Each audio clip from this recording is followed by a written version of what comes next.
there's like a little stage. There's like a little performance going on right there. There are people on stage right now.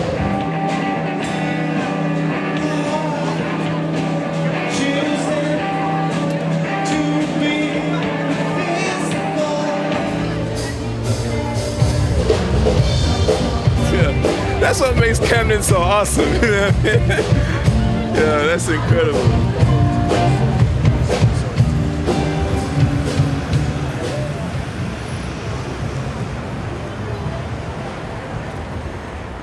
I'm currently homeless, living in a hostel in Arlington.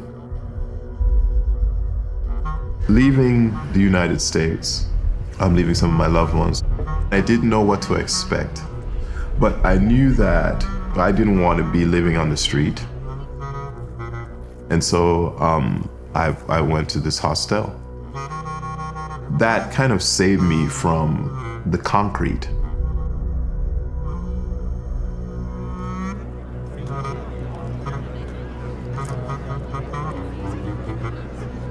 I currently work in freelance construction. I didn't finish school when I was in America. And so there's this awesome school that I could go to, and I knew I could get an education in such a way that I could even begin working in my field. What it means to produce, right from the heart, take the dreams to the booth, put the beats in the loop, every single... My first love and my final love will be music, and that is what I want to express professionally, that is what I want to express personally. So anyway, I go on the website of the school, and there's like, I find out that there's scholarship opportunities. There's like it's possible, it's possible, you know. Yeah, I'ma win this scholarship. Yeah, no more blue collar shit. I'm like, yeah. No, didn't get the scholarship.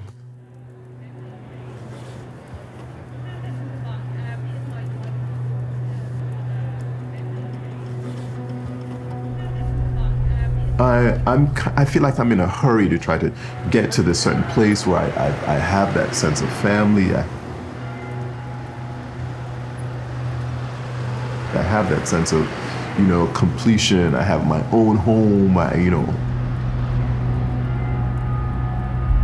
It feels lonely until I can achieve some of those things.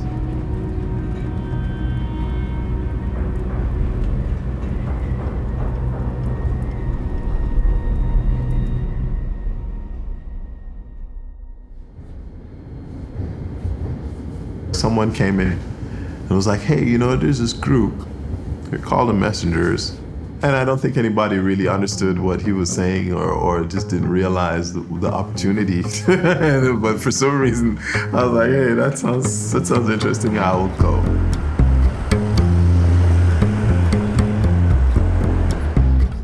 The Messengers is a band.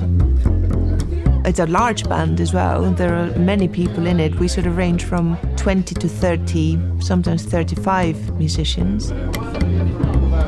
Half the group are students at the Guildhall School, and the other half are people that have experienced homelessness. So we perform and we write. Do you know, my memory is not very good. All I know is that I get a text and I come if I can. We always write original music, and that is at the very core and essence of what we do. It really is a collection of the ideas of all the people that are in the room. It's been a bit of a wild ride to set up this project. We thought it was all kind of in the bag, all the arrangements had been made. We were going to play at a 200-seater venue, and then their building works massively overrun. So they're not ready for us, and they said there is one space free. It's the concert hall, and I was like, what? So that's the 600-seater venue. We have this amazing gig in a big London venue coming up. We have 3 days to rehearse a 60-minute set. We also have to write a new piece completely from scratch. So the pressure is on. So Sig was like, look, you guys take 10 minutes, write this song, and then we because the band is rehearsed, we need to.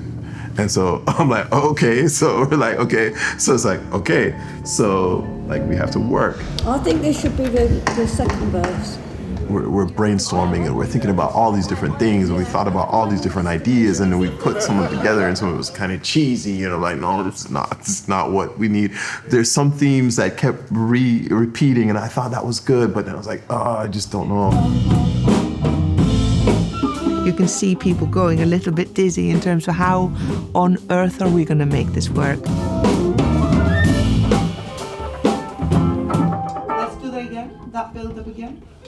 It is really hard work. I mean, doing anything with people, you know, in that really intense way is hard work. And I think there are, of course, moments of high stress and tension. Okay, let's nail it and record it, and then we can have lunch.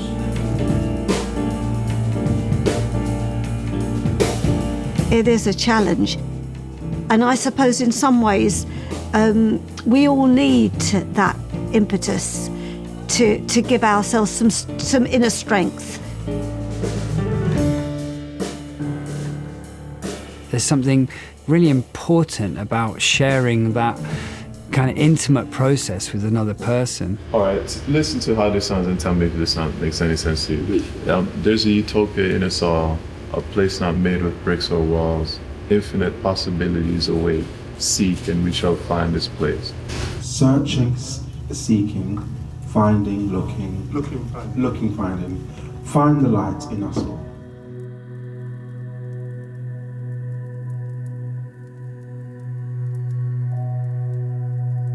All of a sudden, the lyrics that I had just jotted down became the second part of the verse in the song.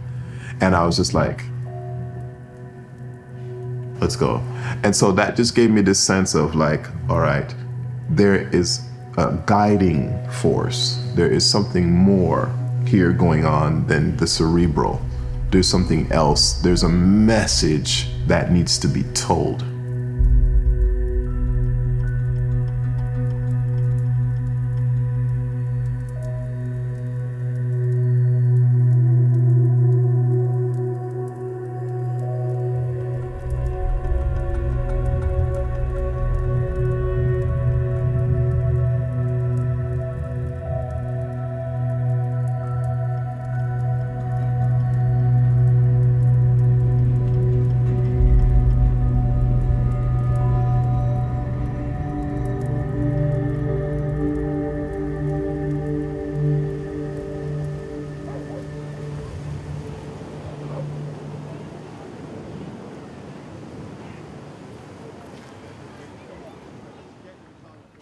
For me, my primary challenge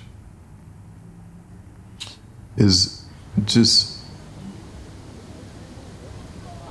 not having family here.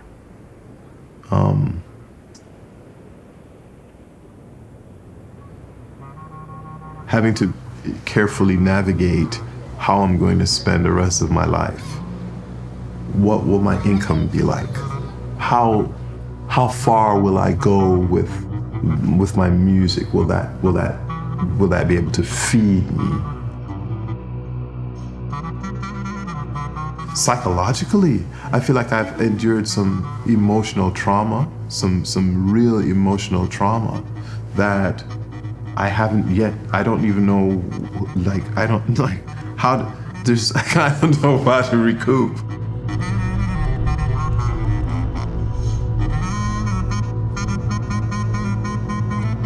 So there's definitely a side of me that needs healing, you know, unpacking.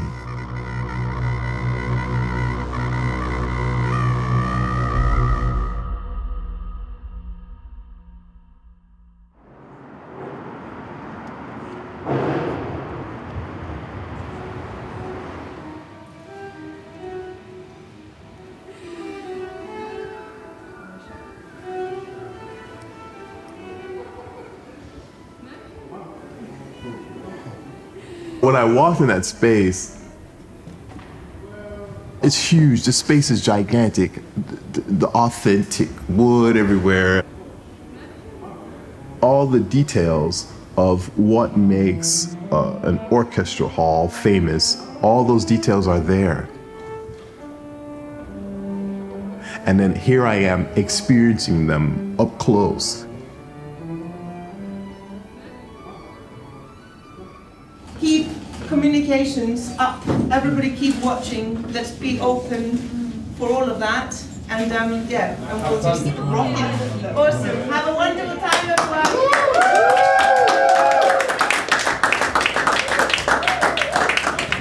Enjoy it. Make your Enjoy it.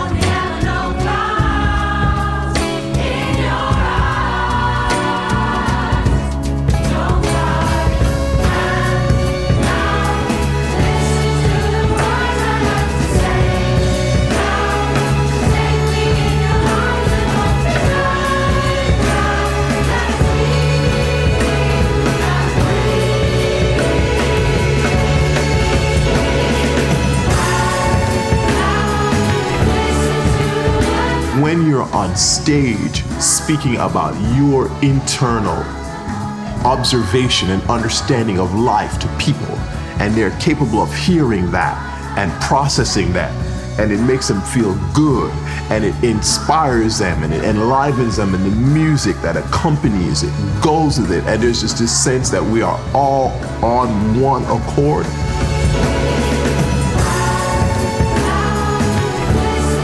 That right there is like that's like the ultimate therapy for me, because it completely rewards me.